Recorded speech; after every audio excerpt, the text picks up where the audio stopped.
what is too much sitting doing to our bodies throughout the day.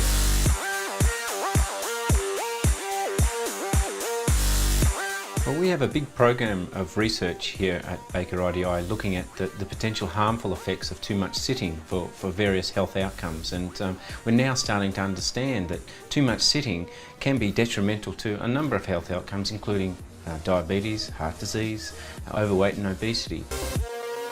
When you ask people how much time do you spend sitting, the answer is usually about the 2 to 3 hours. But when we put devices on people to actually find out how much they move and how much they sit, it's more up towards 8 to 9 hours in the day. So that's something that's quite alarming. It's unnatural to sit for such long periods of time. Even if you're doing sufficient amount of exercise, if you sit for higher amounts of time throughout the day, you have an increased risk of those conditions compared to people who are low sitters. So it appears that engaging in that regular brisk walk of 30 minutes or more doesn't necessarily offset the potential harmful effects of too much sitting. We sit in our cars, we sit in traffic, especially around the city areas, so we need more opportunity to stand other than the 1 hour at the gym. We're now starting to see new innovations take place to try and encourage less sitting throughout the day, and for instance the height adjustable workstation. You sit for part of the day, you stand for part of the day, you sit, you alternate throughout the day, which gets the movement through the body, gets the blood flowing, and that's the whole benefit of the desk. This office is a great example of the company being proactive and putting in height adjustable desks and looking after the health of their people, their staff. The desks have a memory function similar to like a car seat. So when you want to adjust sitting to standing, you can preset your preferred heights. It means you don't have to fiddle around every time, and the desk will always go to that height.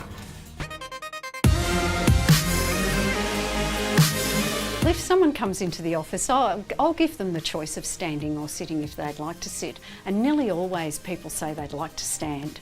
If people want to look at the screen, we can easily stand around a desk and have a look at a screen, much easier than leaning forward when you're sitting.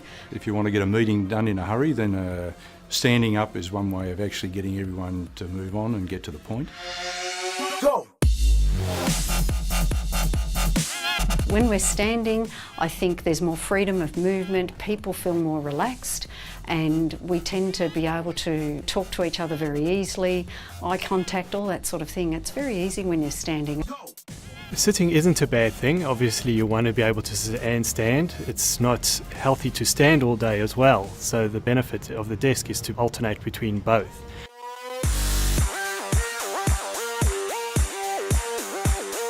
Any employer that's thinking about the health and well-being of their staff will be very interested in a sit-stand desk, considering that it does give flexibility to the staff. It helps them look after their own health, particularly the ones who understand what diabetes is and the risks that is associated with sitting all day. If the technology is out there and the company is not looking after the health of the employees, I mean, for someone to sit 8 hours a day and not be able to move besides lunchtime and maybe a bit of a coffee break, you know, is definitely an unhealthy environment to be in.